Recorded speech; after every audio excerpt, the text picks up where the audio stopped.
sahabat pembelajar di seluruh Indonesia. Hari ini kita berjumpa kembali di acara seminar online yang diselenggarakan oleh Indonesia Belajar.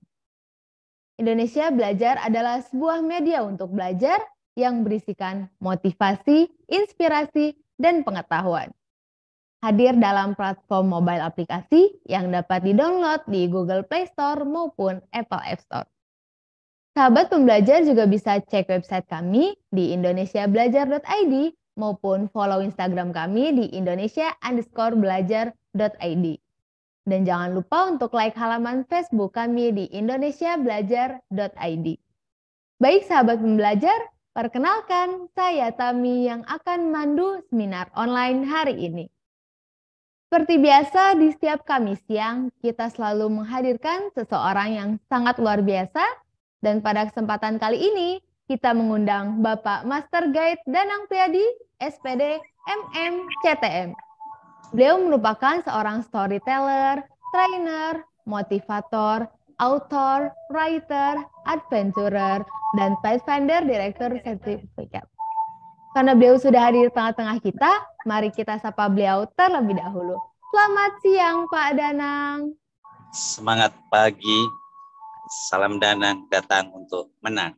Oke, baik. Bagaimana kabarnya siang hari ini, Pak? Kabar saya sedih karena bapak saya meninggal dan saya siap pulang ke Klaten saat ini juga setelah selesai acara ini. Makasih. Oh, baik. Turut berduka ya, Pak Danang sebelumnya dari tim Indonesia Belajar. Terima kasih. Oke, baik. Selain Pak Danang, hari ini kita juga kedatangan seseorang luar biasa lainnya, yakni Kokoh Sudianto Hartono, CTM. Beliau merupakan seorang strategic business and digital transformation enabler. Beliau juga seorang profesional health insurance. Karena beliau sudah hadir tengah-tengah kita, mari kita sapa beliau terlebih dahulu. Selamat siang, Koh. Selamat siang, Mbak Tami. Selamat siang, Pak Danang. Selamat siang, teman-teman. Semangat pagi. Semangat sekali. Oke, Semangat baik, Koh. Baik, kabarnya gimana nih hari ini, Koh? Luar biasa. Kalau lihat wajah Pak Danang itu selalu luar biasa karena selalu menginfluence kita untuk selalu semangat meskipun sudah siang. Nah, di jam-jam kritis ini terutama ya, Pak, itu kita harus tetap berkomunikasi dengan Pak Danang ini. Oke, baik, luar biasa. Terima kasih Pak Danang dan juga Koh Sudianto Hartono sudah hadir untuk mengisi acara seminar online hari ini. Baik sahabat pembelajar, tema seminar online kita hari ini adalah Our Action are Our Future. Apa yang kita lakukan sekarang menentukan keadaan hari esok kita. Bagaimana penjabarannya? Nah, tema menarik kali ini akan kita bahas bersama dengan Pak Danang dan juga Kokoh Hartono. Jadi sahabat pembelajar jangan sampai ketinggalan maupun keluar Zoom meeting hari ini sampai acara seminar online benar-benar selesai. Bagi sahabat pembelajar yang ingin bertanya, bisa langsung tuliskan pertanyaan Anda di kolom chat room atau bisa juga untuk klik raise hand apabila ingin bertanya langsung nih kepada Pak Danang ataupun Kokoh Hartono. Tentu saja akan kita persilahkan di saat sesi tanya jawab. Baik sahabat pembelajar, tanpa berlama-lama lagi, silahkan nih Pak Danang dan juga Koh Hartono bagaimana penjelasan mengenai Our Action are Our Future. Silahkan Pak. Saya mau sampaikan, minggu lalu saya sudah menengok Bapak, sudah ngobrol sama Bapak, sehingga kalau hari ini atau barusan meninggal, saya sudah tenang, apalagi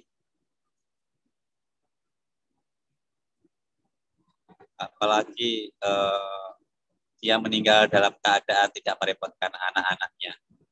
Jadi persis bahasan hari ini apa, biar sah Pak Toto untuk menyampaikan. Terima kasih, salam Danang datang untuk menang. Terima kasih Pak Danang. Pak Danang, sebelumnya saya dan keluarga ikut berduka cita, Pak. Biar keluarga yang ditinggalkan diberikan kekuatan ya, Pak, serta penghiburan oleh Tuhan yang Maha Kuasa. Amin. Pak Danang, hati-hati nanti kalau pulang ke Klaten. Semoga selamat sampai tujuan dan bisa berkumpul dengan keluarga, Pak. Demikian. Terima kasih, Pak Toto. Baik, terima kasih Pak Danang. Sekali lagi terima kasih Mbak Tami. Oke, wah ini menarik nih. Kalau kita bicara tentang action apa sih yang harus kita siapkan untuk mempersiapkan masa depan kita. Pasti banyak. Ada yang bilang kita harus siap dengan skill kita. Kita harus siap dengan uang kita ataupun modal kita, finansial kita. Kita harus siap dengan waktu kita dan segala macam yang bagi setiap orang itu berbeda-beda ya, Pak Danang ya. Nah, teman-teman, sebelum saya melangkah jauh, kenalkan dulu, tadi sudah diperkenalkan secara singkat oleh Mbak Tami. Nama saya Sudianto Hartono, tapi cukup dipanggil Toto ya, biar mudah diucapkan dan mudah juga diingat ya. Jadi kalau ketemu di jalan tolong saya disapa atau saya nanti akan menyapa teman-teman ya. Nah, saya satu komunitas dengan Pak Danang dalam CTM, Theocentric Certified Theocentric Motivator ya. Saya angkatan ketiga tahun 2020. Pak Danang ini senior saya. Selain juga mentor ya, selain juga inspirator yang begitu luar biasa, setiap kali memberikan inspirasi-inspirasi yang tidak pernah habis-habisnya. Dan itu saya bilang kita menjadi ke-influence, ketular gitu ya. Oke, nah teman-teman, hari ini kita akan coba diskusi ya, coba akan membahas satu buku yang mungkin teman-teman sudah sudah ada yang tahu mungkin. Kelihatan tidak kelihatan? Ini. Ya, bukunya ini bagus. Ini tentang Great at Work ya. Jadi hari ini kita nggak belajar banyak, kita belajar cuma 2 hal ya dari buku ini. Ya, nanti saya akan sampaikan. Nah, yang pertama sekali sebagai pengantar begini Pak Danang dan Mbak Tami. Kalau kita lihat sekarang ini sudah ada dan akan bertambah lagi karyawan-karyawan ataupun pekerja-pekerja di sektor manapun ya, itu mulai dari generasi milenial. Jadi generasi yang Gen X ke bawah nanti udah mulai lama-lama habis gitu ya, dan akan diganti oleh generasi milenial dan generasi Gen Z orang bilang ya. Nah, apa yang berubah dari environment, atmosfer kerjanya gitu ya, itu banyak sekali. Salah satunya yang sering kita dengar adalah bahwa generasi-generasi ini itu tidak bisa bertahan lama untuk bekerja di satu tempat tertentu ya. Jadi mereka ini yang sifatnya dinamis, mereka sifatnya agile, mereka sifatnya perlu tantangan yang lebih. Kalau sekedar biasa-biasa aja, rutin melakukan, itu kurang menarik. Ya. Nah, satu hal yang perlu digarisbawahi dari generasi-generasi ini adalah ketika mereka sedang bekerja, ya, dan ketika di tengah-tengah mereka bekerja atau menyusun satu pekerjaan, terus tiba-tiba katakan bosnya atau supervisornya, ya, itu memanggil dia. Misalkan katakanlah namanya Joni gitu ya. Joni, sini. Ya Pak. Joni, kamu sedang mengerjakan apa? Oh, saya sedang mengerjakan proyek A, B, dan C, Pak. Saya punya proyek lagi.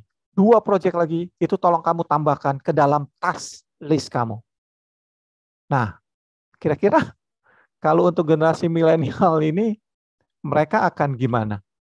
Kalau untuk generasi Gen X dan sebelumnya, itu saya yakin dan saya percaya penuh mereka akan terima sambil mengangguk-angguk, ya kan ya. Nah, tapi kalau generasi milenial ini nggak bisa begitu. Kalau kita kasih pekerjaan sesuatu yang baru di tengah-tengah, mereka akan reaktif gitu. Oh, ini ada tambahan lagi Pak. Oh iya. Oh, ini harus dikerjakan Pak. Oh iya. Kapan Pak waktunya? Wah gitu ya. Terus apa yang Bapak harapkan dari hasil pekerjaan yang baru ini? Dalam 3 perusahaan saya yang terakhir, itu kebetulan saya mempunyai anak buah di generasi yang ini.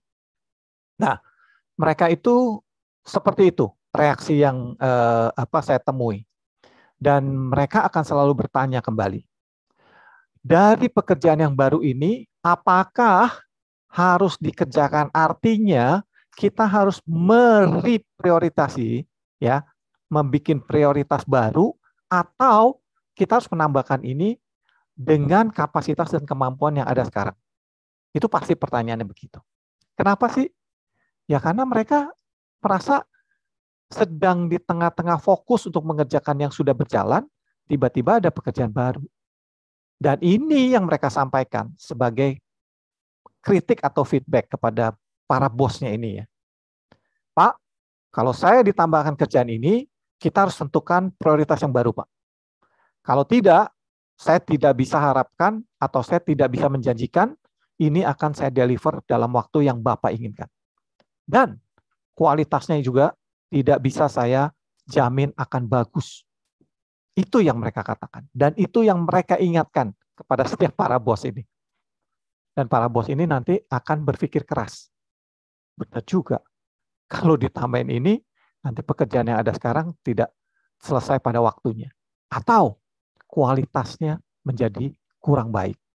Nah, Mbak Tami dan Pak Danang, mungkin kita bisa bilang begini. Kalau kita satu kali makan siang bersama teman-teman, kemudian ketika kita sampai di satu food court, katakan ya, itu kan akan banyak tempat-tempat makanan ataupun kita bilang lapak makan. Ada jual sotomi, ada jual ketoprak, ada jual mie ayam, ada jual ayam goreng dan sebagainya. Pertanyaan saya simpel. Ketika dalam waktu 1 jam kita punya istirahat, kira-kira kita fokus ke berapa banyak makanan yang akan kita kita beli? 1, 2, 3, atau 4? Rasanya, kalau menurut saya, pasti kita langsung memikirkan satu makanan utama yang akan kita beli. Pertama, waktunya kita tidak banyak untuk menyeleksi makanan mana yang enak, ataupun kita tidak punya waktu banyak untuk memilih lebih dari satu makanan. Kedua, budget kita pun terbatas untuk membeli makan siang kita. Betul nggak?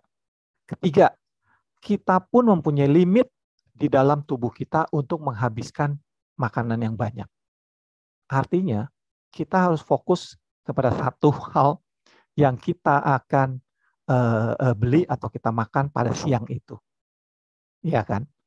Nah, inilah yang akan kita bahas pada siang ini. Bagaimana action kita menentukan masa depan kita dengan melakukan sedikit mungkin pekerjaan kita untuk kemudian kita bisa terobsesi dan mendeliver hasil pekerjaan kita jauh lebih baik daripada kita fokus kepada begitu banyak hal tetapi tidak mendapatkan hasil yang diharapkan atau hasil yang sempurna. Ya. Nah, Mbak Tami dan Pak Danang juga teman-teman, ada satu definisi yang kita sering kenal atau kita sering dengar, yaitu kita jangan work hard, kita harus work smart dong. Ya. Nah, ini ada satu definisi yang menarik, ya, yaitu work smart itu adalah maximize the value of your work by selecting and applying intense targeted effort. Artinya kurang lebih begini. Work smart itu kita harus memaksimalkan nilai-nilai pekerjaan kita dengan melakukan pemilihan dan pemilahan, ya, beberapa aktivitas yang ada, kemudian kita melakukannya dengan effort terbaik kita. Itu kurang lebih gitu. Ya. Jadi ingat nih teman-teman ya, kalau kita bilang work smart itu ada 2 komponen di dalamnya. Ya. Yang pertama, tadi kita harus prioritas. Mana yang harus kita lakukan. Nggak bisa semua yang kita kerjakan dalam satu waktu tertentu ya. Kemudian yang kedua, kita harus fokus ketika kita sudah memilih untuk menyelesaikan dan melakukan tugas-tugas yang kita sudah pilih itu mencapai hasil yang maksimal. Ya, seperti yang saya katakan dari bukunya Morten Hansen ya, Great at Work ini luar biasa teman-teman. Ini judulnya begini, atau kata pengantar di bawahnya begini.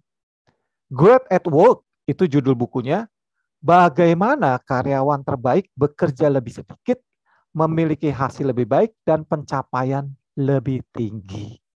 Ya. Nah, dari hal tersebut ya, saya mau cerita nih teman-teman. Ya, ini cerita yang sangat menarik kalau teman-teman ada yang sudah dengar ya. Kalau Pak Danang mungkin udah sering dengar karena pasti Pak Danang sering baca buku. Ya. Nah, teman-teman, kalau teman-teman tahu atau pernah mendengar satu kejadian fenomenal, yaitu terjadi kurang lebih tahun 1911 sampai 1912. Di mana saat itu ya ada 2 orang yang akan berlomba untuk menuju kutub selatan sebagai orang yang pertama kali mencapai tempat itu. Ya, itu nama event atau kejadiannya itu judulnya The Race to the Pole. Ya, ada 2 tokoh di sini teman-teman. Yang pertama seorang yang bernama Rolf Amundsen dan yang kedua seorang yang bernama Robert Scott. Ya, apa sih bedanya Pak? Apa sih bedanya kedua orang itu? Baik, saya jelaskan secara singkat teman-teman. Scott ini ya, ini seseorang berkebangsaan Inggris dan dia istilahnya dimodalin gitu ya sama pihak kerajaan Inggris pada saat itu. Ya, sehingga Scott udah mempersiapkan perbekalan ataupun peralatannya yang begitu luar biasa. Yang pertama, Scott itu punya kapal besar yang berukuran pada saat itu 57 meter persegi. Dia mempunyai budget pada saat itu ya, itu 40.000 pound sterling. Yang ketiga, dia mempunyai mode angkutan untuk mencapai kutub selatan itu ada 5.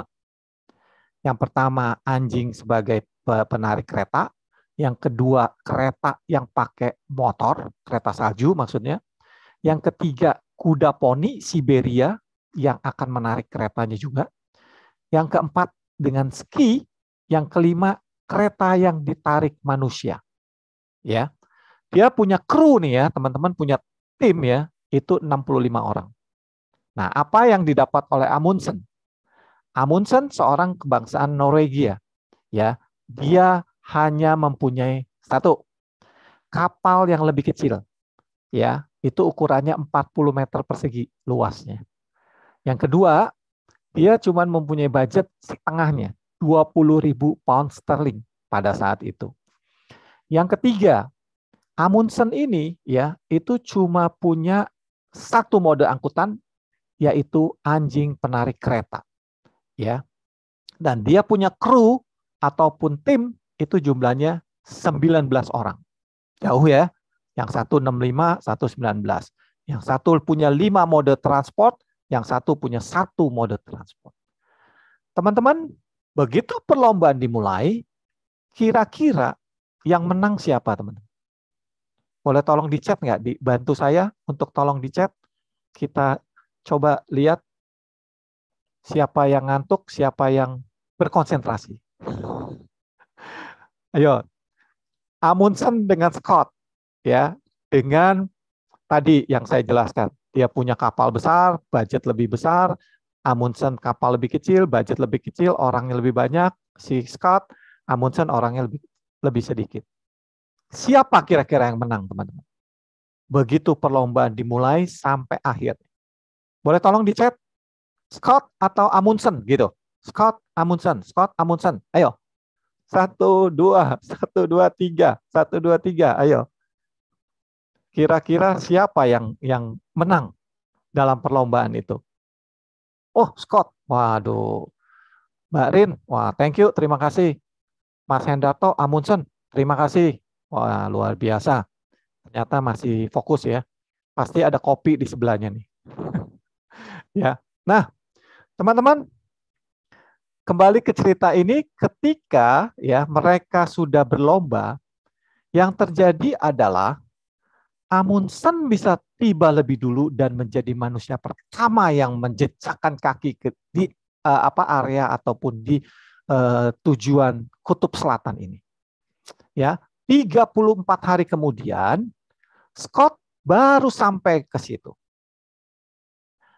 Amundsen berhasil pulang kembali ke negaranya, sementara Scott dan teman-temannya tidak berhasil alias meninggal dunia ataupun tewas di dalam perjalanan pulang karena badai yang besar. Pertanyaannya adalah kok bisa begitu ya? Padahal kita pikirnya dengan modal yang besar, dengan segala alternatif moda transportasi yang banyak, harusnya Scott bisa menang dan bisa mencapai waktu yang lebih singkat. Ya nggak? Betul ya? Tapi rupanya teman-teman, nggak begitu. Para ahli menduga dan membuat analisa. Analisa yang paling masuk akal adalah Scott itu ya, karena kebanyakan orang, dia harus melakukan koordinasi jauh lebih banyak, jauh lebih lama, jauh lebih melelahkan. Betul ya? Kemudian Scott itu mempunyai 5 alternatif transportasi yang tadi ya. Pakai anjing juga, pakai kereta motor juga, pakai kuda poni, pakai ski, terus ada manusia-manusia yang begitu banyak untuk menarik kereta. Artinya apa? Ketika Scott menyiapkan ini semua, dia nggak punya waktu sendiri ngecek secara sendiri gitu ya, ngecek oleh dia sendiri bahwa anjing-anjingnya bagus nggak, kudanya bagus nggak, ini segala macam bagus nggak, dan sebagainya. Nggak punya. Dia mengutus orang. Satu cek ini, satu cek ini, satu cek ini, satu cek ini. Begitu. Sehingga dia kehabisan waktu. Dia kelelahan. Dia tidak sanggup untuk mengerjakan itu. Nah, beda dengan Amundsen. Amundsen hanya memilih satu saja transportasi, yaitu menggunakan anjing-anjing. Apa yang dilakukan Amundsen sebagai persiapan hari ini ya, hari ini yang pada saat itu ya maksud. Dia selama 3 tahun ya melakukan perjalanan seperti ngetes rutenya gitu. Sejauh yang dia bisa. Ini waktunya selama 3 tahun dia persiapkan. Yang kedua, dia juga melewati 2 kali musim dingin untuk hidup bersama orang-orang Eskimo pada saat itu. Ya, dia belajar bagaimana hidup di tempat yang dingin yang ekstrim gitu ya. Jangan kita pikir cuman kayak di Bandung ya teman-teman ya, yang udaranya cuman mungkin 24 derajat gitu ya. Kalau ini suhu yang ekstrim itu berapa sih kurang lebih? Minus 58 derajat Celcius, bayangin ya. 0 derajat aja kita belum tentu bisa tahan, ini minus ya. Nah, kemudian apa yang dilakukan Amundsen? Amundsen juga memilih anjing-anjing mana yang kira-kira cocok di tempat yang ekstrim itu. Jadi rupanya dia udah seleksi ke sana kemari, akhirnya dia dapatkan bahwa jenis anjing dari Greenland itu jauh lebih bertahan dan jauh lebih bagus, baik tubuh, ketahanan, dan kekuatan larinya dari anjing jenis Siberian Husky yang sering kita dengar. Ya, anjing Siberian Husky mungkin ya hidup biasa, tapi mungkin tidak bisa ekstrim. Nah, kemudian dia juga, Amundsen mencari pelatih anjing yang begitu expert pada saat itu. Dia nggak mau yang setengah-setengah. Karena menurut dia, melatih anjing-anjing liar ini nggak begitu gampang. Ya, orang-orang Eskimo ngajari dia, anjing-anjing ini kadang-kadang kalau udah kedinginan, dia nggak mau bergerak. Terus kita mau ngapain? Iya kan? Nah, Amundsen cari orang untuk melatih anjing-anjing ini dengan begitu luar biasa. Hasilnya, ketika perjalanan dimulai, ya, anjing-anjing ini begitu lari dengan kencangnya. Teman-teman jangan bayangin tebalnya salju di kutub itu mungkin 10 cm, 15 cm, mungkin gitu, jangan ya. Itu bisa ya, mungkin sepaha kita gini atau mungkin sebadan kita. Dan itu harus dilalui dengan berlari. Nah, itu luar biasa. Dan harus bisa juga mendetek jalan-jalan jalan mana yang bawahnya nggak ada lubangnya, teman-teman. Kalau anjing ini jalan sembarangan kemudian dia jatuh ke lubang, ya semuanya gagal, ya kan? Nah, itu yang dikerjakan oleh Amundsen. Artinya Amundsen cukup memilih satu moda dan dia melakukan persiapan dengan baik, dia melakukan ataupun fokus konsentrasi kepada satu ini, dan dia begitu yakin bahwa ini akan berhasil.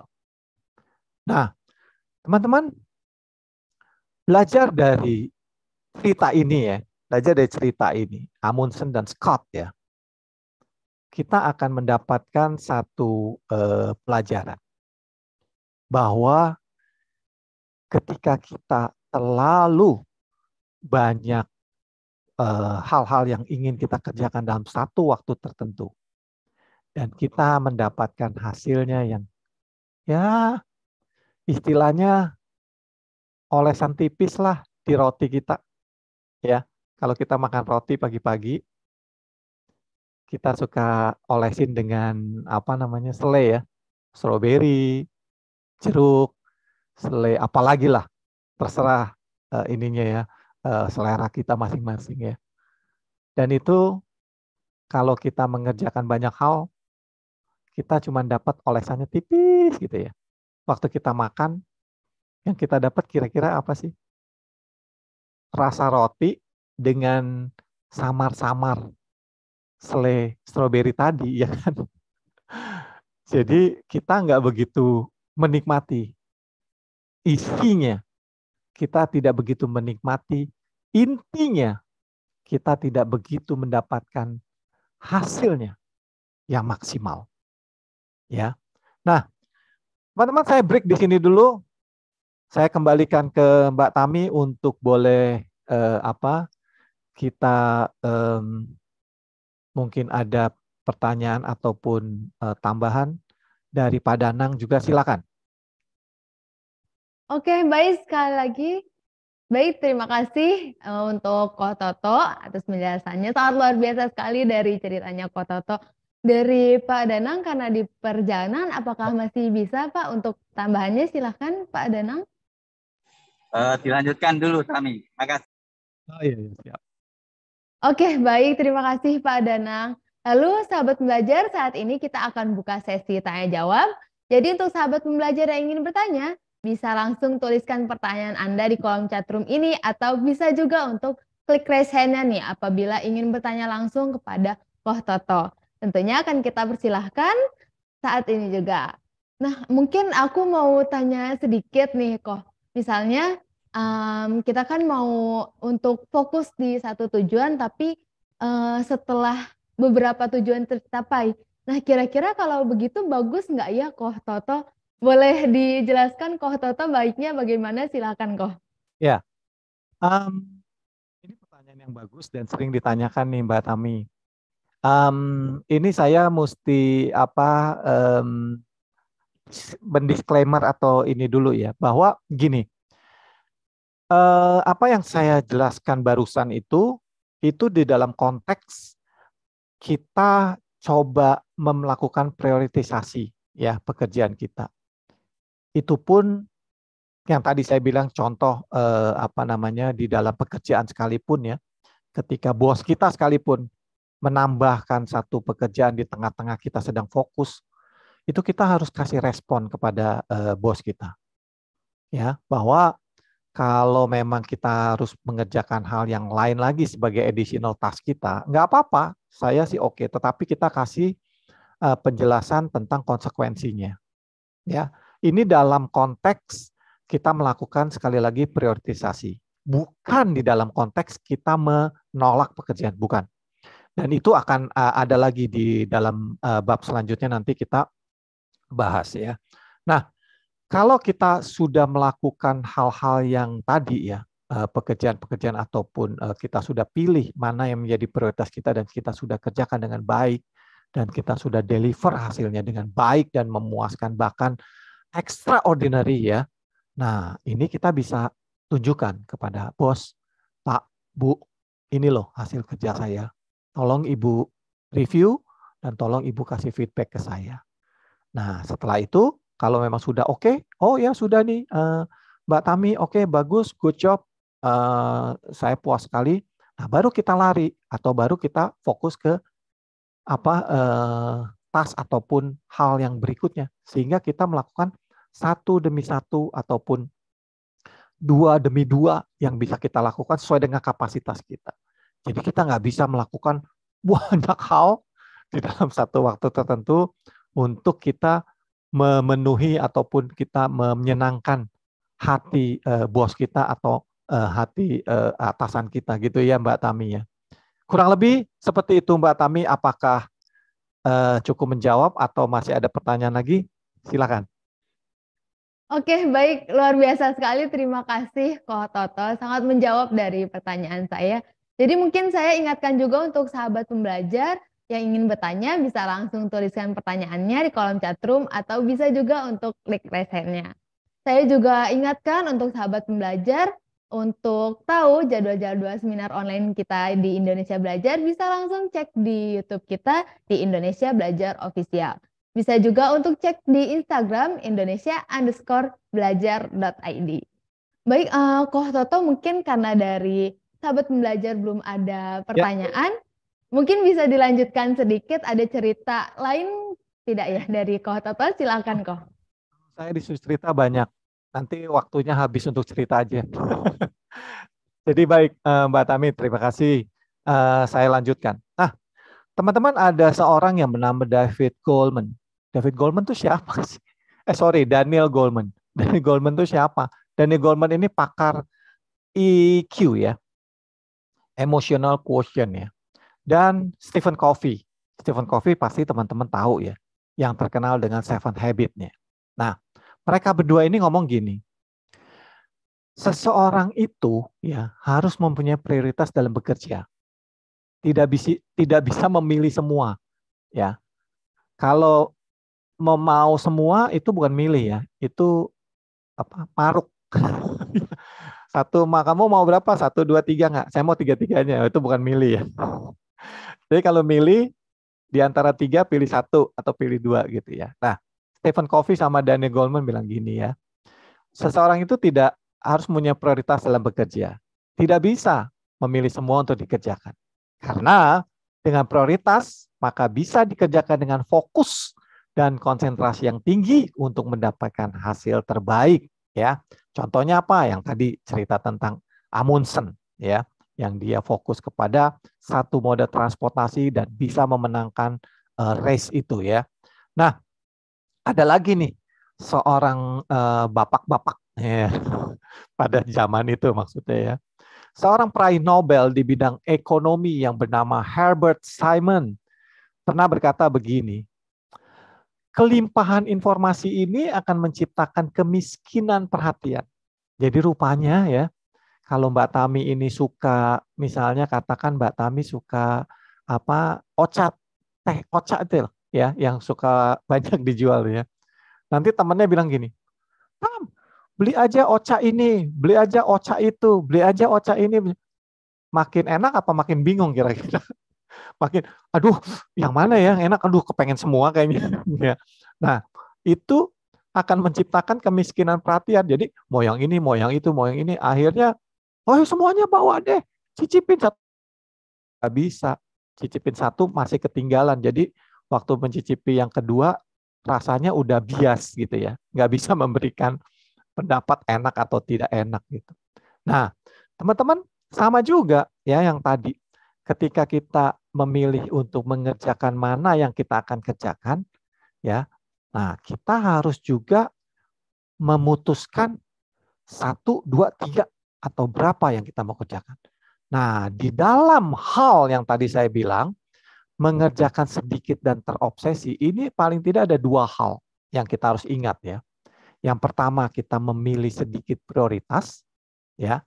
Yang kedua, kita harus mendedikasikan segala upaya ataupun daya upaya kita secara maksimal untuk menyempurnakan hasilnya sehingga mendapatkan hasil yang terbaik. Nah, seringkali tadi ya banyak pertanyaan ataupun kebingungan. Pak, bos, Bu, kalau gitu saya harus melakukan atau memilih beberapa prioritas aja loh Pak, nggak bisa semua. Begitu sudah dikasih prioritasnya, dikerjakannya pun sama, asal-asalan. Artinya ini bukannya sesuai atau prinsip yang sesuai dengan bukunya Morten Hansen ya, Great at Work, bukan. Ini adalah karyawan-karyawan ataupun pekerja-pekerja yang malas gitu ya. Maunya kerja sedikit tapi tidak hasilnya maksimal juga. Ini satu kekeliruan gitu ya. Jangan. Jadi itu ada dua hal yang kita harus ingat dan itu satu paket, nggak bisa dipisah ya. Kerjakan lebih sedikit dan terobsesi untuk menghasilkan atau menyelesaikan secara maksimal ya. Nah, apa sih yang terjadi kalau kita tidak kita mengabaikan prinsip itu? Tadi saya sudah sebutkan salah satunya. Yang pertama adalah kita hanya mendapatkan olesan tipis di dalam di atas roti kita. Hasilnya tuh nggak maksimal, asal-asalan, asal ada, asal ke deliver ya. Yang kedua, kita menciptakan kompleksitas di dalam pekerjaan kita atau di dalam tugas-tugas kita. Contohnya apa? Yang tadi Scott begitu menyiapkan banyak moda transportasi sehingga dia tidak bisa fokus kemana yang harus dia fokus atau konsentrasikan. Tidak bisa. Dan ketika Scott melakukan perjalanan, teman-teman tahu, bisa bayangkan begini. Dia ada 5. Dia harus pikir, mana yang harus berangkat duluan, rombongan mana. Oh, anjing dulu nih, karena anjing kenceng larinya. Anjing berangkat. Ya, kereta yang ditarik anjing maksudnya. Kemudian yang kedua, harus berangkat, ada jeda waktu dong, ya kan? Supaya ini kan alternatif, ini kan backup. Jangan semuanya berangkat kan. Jeda. Siapa? Kuda poni. Oh, kuda poni berangkat. Kemudian yang ketiga, siapa yang berangkat? Kapal motor. Oke, kapal motor. Kira-kira kalau kita bayangin di tengah salju, badai, dan sebagainya gitu, kita mengkoordinir yang begitu, rumit ya buat kita.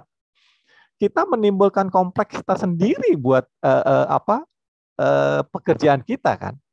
Dan kita nggak bisa mengkoordinasikan ini ke sana, grupnya sini, grupnya sini. Oh, jangan bayangin kondisi seperti sekarang ya.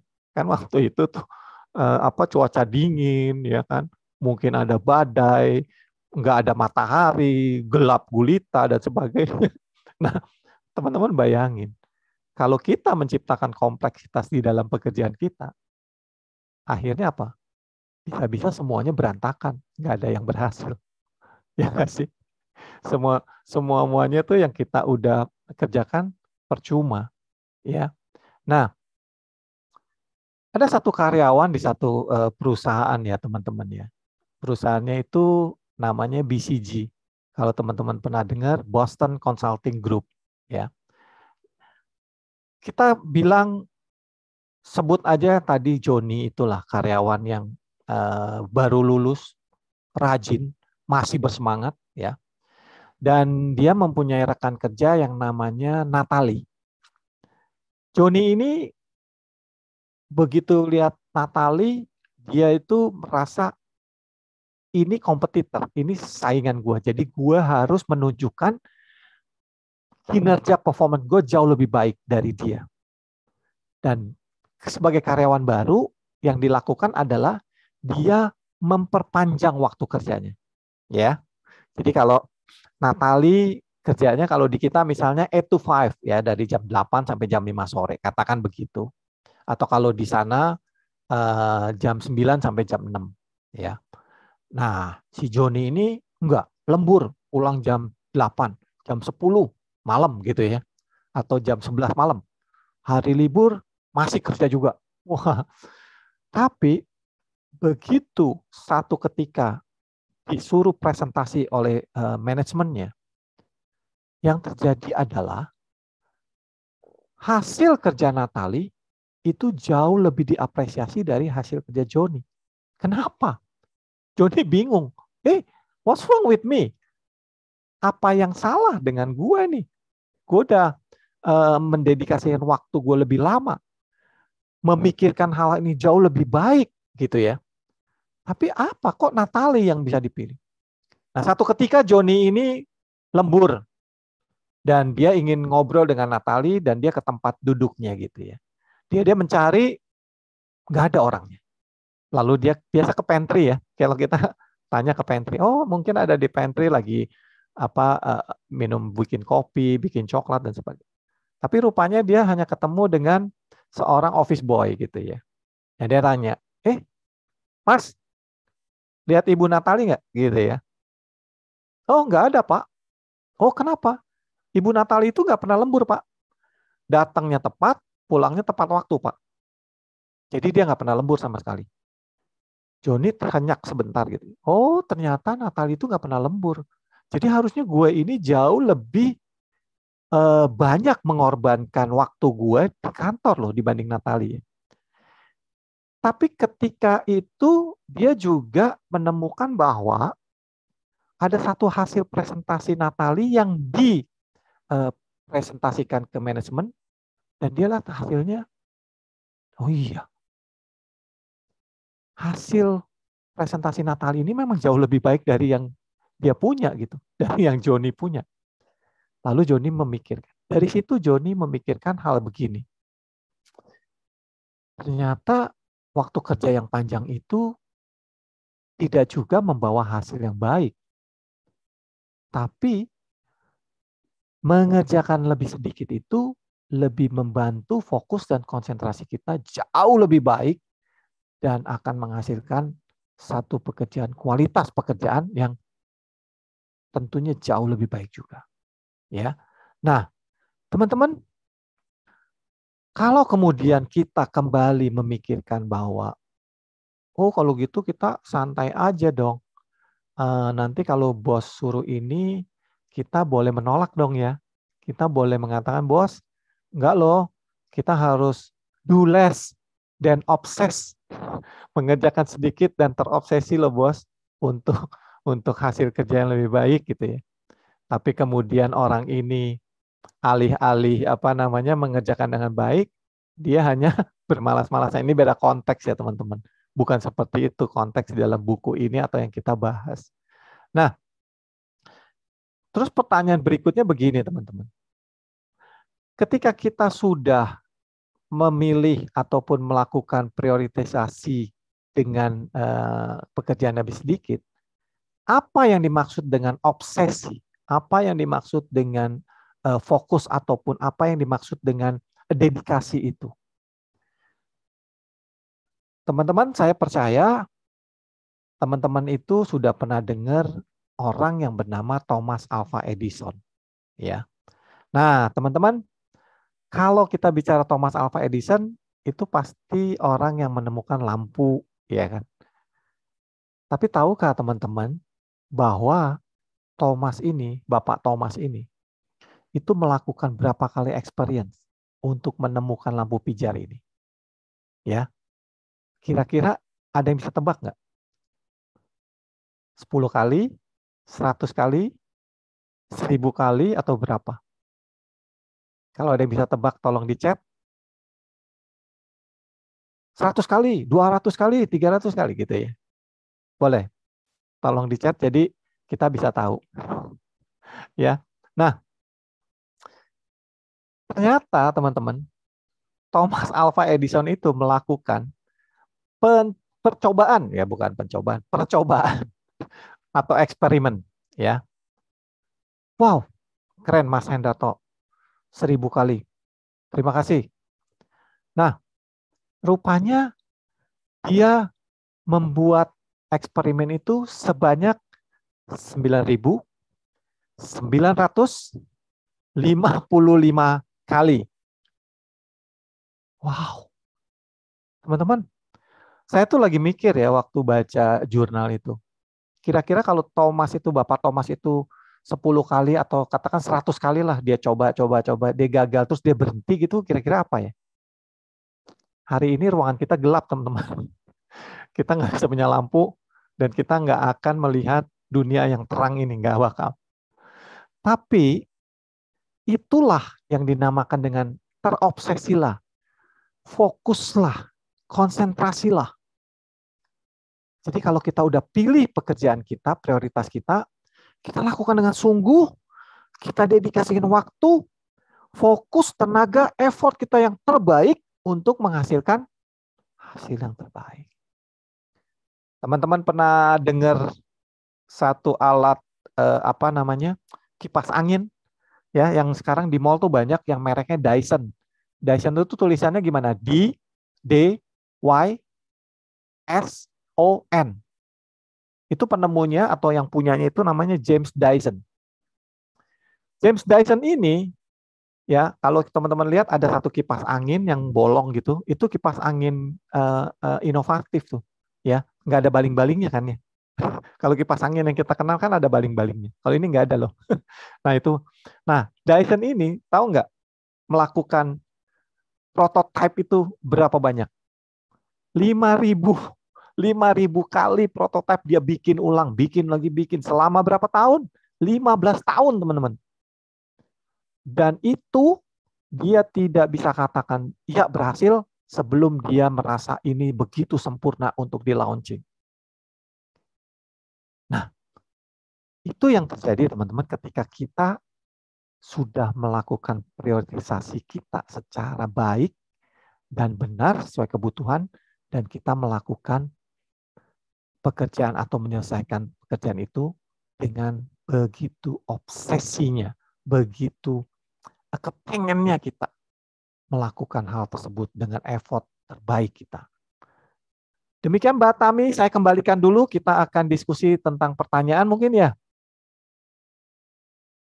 Oke, baik. Terima kasih. Luar biasa sekali Koh Toto pemaparannya. Nah, saat ini sudah ada satu pertanyaan dari Pak Justin. Aku izin bacakan ya, Koh. Halo, Koh. Aku mau tanya, bagaimana cara kita untuk bisa fokus bekerja secara multitasking dan hasilnya tetap maksimal nih, Koh? Kira-kira bisa nggak nih, Koh? Silahkan, Koh. Ya, terima kasih ini Mas Justin ya. Thank you, pertanyaannya nih, wow. Kadang-kadang saya merasa teman-teman ini jauh lebih pintar dari saya. Justru saya harus belajar banyak ya. Nah, Mas Justin dan teman-teman, yang harus kita pahami yang pertama begini. Otak kita ini ya sejatinya itu tidak bisa menerima multi comment gitu. Instruksi gitu. Banyak instruksi tidak bisa. Otak kita pada satu saat tertentu hanya bisa mengerjakan satu tugas atau satu instruksi yang bisa diterima. Contoh yang paling gampang, teman-teman kalau melihat dengan kedua mata ini ya, melihat satu benda misalnya ya, bolpen atau kotak ini atau apa gitu ya, itu bukan pada saat bersamaan mata kiri mata kanan itu memberikan informasi ke otak, bukan ya. Kita itu menggunakan mata kiri kanan itu bergantian. Ya, jadi otaknya cuma bisa terima yang kiri yang kanan ya. Cuman masalahnya kecepatan mengirimkan informasi kiri dan kanan itu di dalam waktu yang demikian cepat, mungkin 0,0000 sekian detik gitu ya. Nah, jadi pada saat itu otak menerima yang kiri ngirim, yang kanan ngirim, yang kiri ngirim, begitu seterusnya. Nah, jadi artinya apa? Artinya multitasking buat kita itu is a myth. Ya. Nah, teman-teman nih bilang gini, "Oh, Pak atau Koh, ada kok orang-orang yang bisa sekarang ini bisa sambil setir mobil bisa WhatsApp gitu, meskipun bahaya jangan ya." Atau yang cewek-cewek nih biasanya kalau ke kantor setir mobil lagi macet lampu merah bisa make up gitu ya. Nah, itu kan multitasking juga ya. Iya, betul. Kalau itu karena kebiasaan-kebiasaan, itu nanti kita harus bahas dalam sesi tersendiri nih ya, dengan waktu yang berbeda gitu ya. Itu namanya tugas-tugas yang sudah kita lakukan sedemikian rupa setiap hari sehingga sudah masuk ke dalam alam bawah sadar kita. Ya, itu bisa kita kerjakan. Tetapi itu pun tetap otaknya harus men-switch secara cepat. Nyetir bagaimana fokusnya, make up bagaimana supaya alisnya nggak miring nih, gitu ya. Atau lipstiknya nggak sampai kecoret ke sini, gitu ya. Nah, itu harus itu. Nah, jadi menjawab pertanyaan itu, bahwa multitasking itu bisa kita lakukan, tetapi tetap ada switching di dalam otak kita, dan kemudian hasil yang maksimal itu menurut saya tetap kepada satu teori ini, bahwa kalau kita melakukan multitasking itu otak tidak bisa segera mungkin untuk switch, ya. Coba deh teman-teman ambil 2 buku baca, ya, kemudian baca halaman 1, baca yang di sini udah sampai halaman 10. Baca yang sini halamannya sambung lagi, baca gini. Kira-kira bisa nggak switch begitu? Itu hal mudah loh ya untuk membaca. Nah, bagaimana kita sekarang mengerjakan itu? Nah, sebaiknya memang kita kembali ya, diskusikan dengan anggota tim, dengan para atasan, bahwa ketika ada begitu banyak tugas yang harus diselesaikan, yes, tapi tolong dong kasih prioritasnya nomor mana dulu, yang mana dulu yang mau diselesaikan. Ya, demikian Mas Justin, semoga menjawab pertanyaannya. Oke, baik. Terima kasih, luar biasa sekali jawabannya. Koh Toto, terima kasih juga atas pertanyaannya Pak Justin. Saat ini saya juga ingin bacakan salah satu pertanyaan dari Ibu Rin.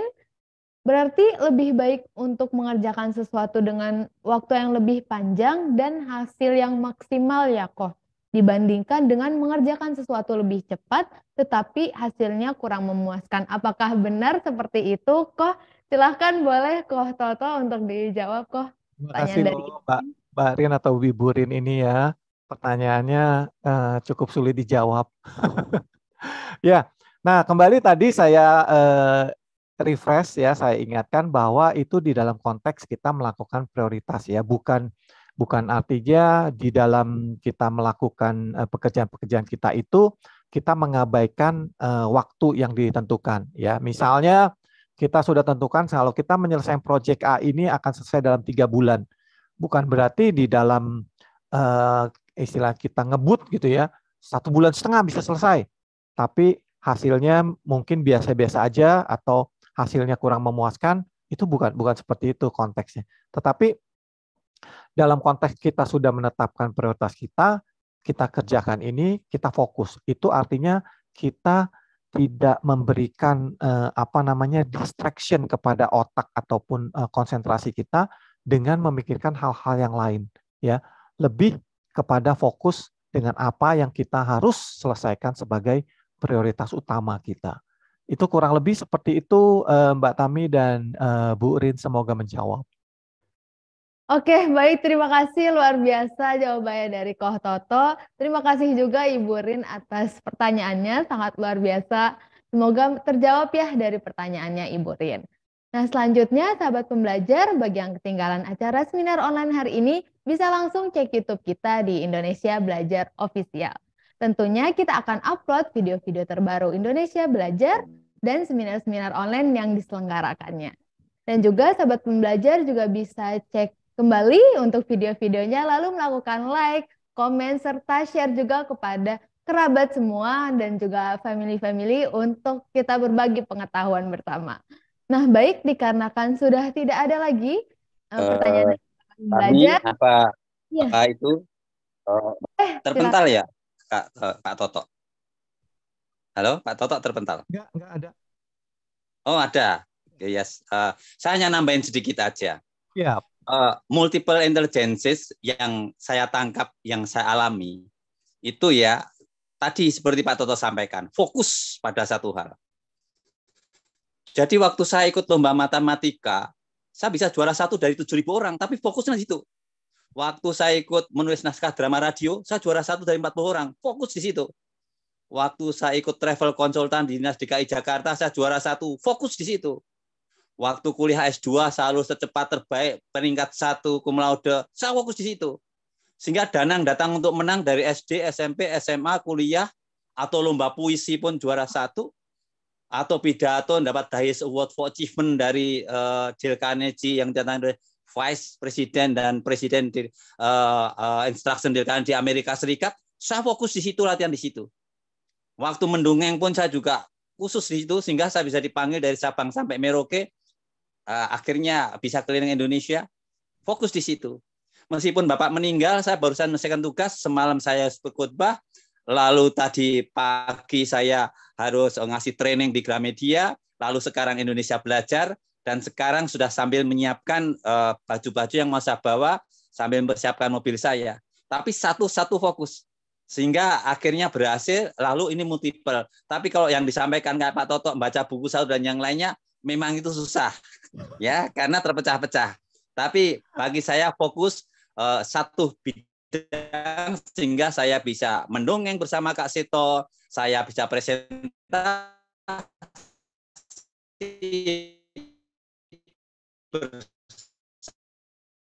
bersama Andino Yadik Endi sini Indonesia Belajar. Terima kasih. Oke, baik. Terima kasih. Luar biasa sekali pencerahan dari Pak Danang. Nah, saat ini sudah ada komentar juga dari Pak Justin. Terima kasih, Koh. Lalu juga ada komentar dari Ibu Rin atas pertanyaannya. Terima kasih, Koh Toto dan Pak Danang. Luar biasa sekali. Oke, baik. Terima kasih juga untuk Ibu Rin dan juga Pak Justin atas pertanyaannya. Saat ini, karena sudah tidak ada pertanyaan lagi dari sahabat pembelajar, dan juga acara seminar online sudah berlangsung selama 1 jam, yang mana mengartikan acara seminar online akan segera berakhir. Nah, saya persilahkan untuk sebuah closing statement-nya dari Pak Danang terlebih dahulu. Silahkan Pak Danang. There is no limit time for training. Sekarang ini saya sedang belajar untuk lulus training mengenai kepanduan, yaitu yang akan disematkan nanti pada bulan Juni-Juli di Kampore di Cibubur, Kampore Nasional. Jadi setua ini ya, sesemangat muda ini masih 63 tahun, masih belajar sampai sekarang. Tapi saya juga hari Minggu nanti dalam kedukaan saya akan menamping 2 anak untuk mengikuti Teen Leadership Training untuk menjadi generasi-generasi penerus bangsa. Dan ini juga nanti dalam akhir bulan saya juga mengikuti yang namanya Pathfinder and Adventurer Basic Staff Training untuk mempelajari lebih dalam mengenai kepanduan dan pelayanan bagi orang lain dengan motto Service and Salvation, melayani dan menyelamatkan, membantu orang lain. Terima kasih, salam Danang datang untuk menang. Oke, baik. Terima kasih Pak Danang. Lalu silahkan untuk Koh Toto closing statement-nya sebagai penutup acara seminar online hari ini. Silahkan, Koh. Baik, terima kasih Mbak Tami. Teman-teman, kalau kita bekerja, kita melakukan usaha atau apapun seperti yang Pak Danang ceritakan tadi, kita harus fokus dan konsentrasikan dan berikan effort yang terbaik kita.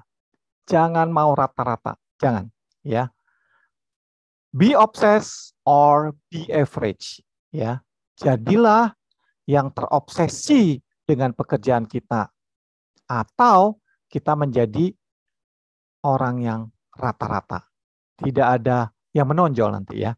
Kalau tadi Pak Danang kan luar biasa. Cum laude, ini juara 1 dan seterusnya ya. Jadilah yang terbaik ya. Jangan jadi orang yang rata-rata. Demikian Mbak Tami. Terima kasih. Oke, baik, luar biasa. Terima kasih closing statement-nya Pak Danang dan juga Koh Toto. Terima kasih juga untuk pembahasan hari ini yang sangat luar biasa mengenai our action are our future. Terima kasih juga untuk sahabat pembelajar yang sudah ikut bergabung acara seminar online hari ini sampai benar-benar selesai. Saya Tami dan tim Indonesia Belajar pamit undur diri. Sampai bertemu di Kamis selanjutnya, tentunya di jam 2 dan juga dengan narasumber-narasumber terbaik se-Indonesia. Salam sukses luar biasa. Terima kasih. Terima kasih.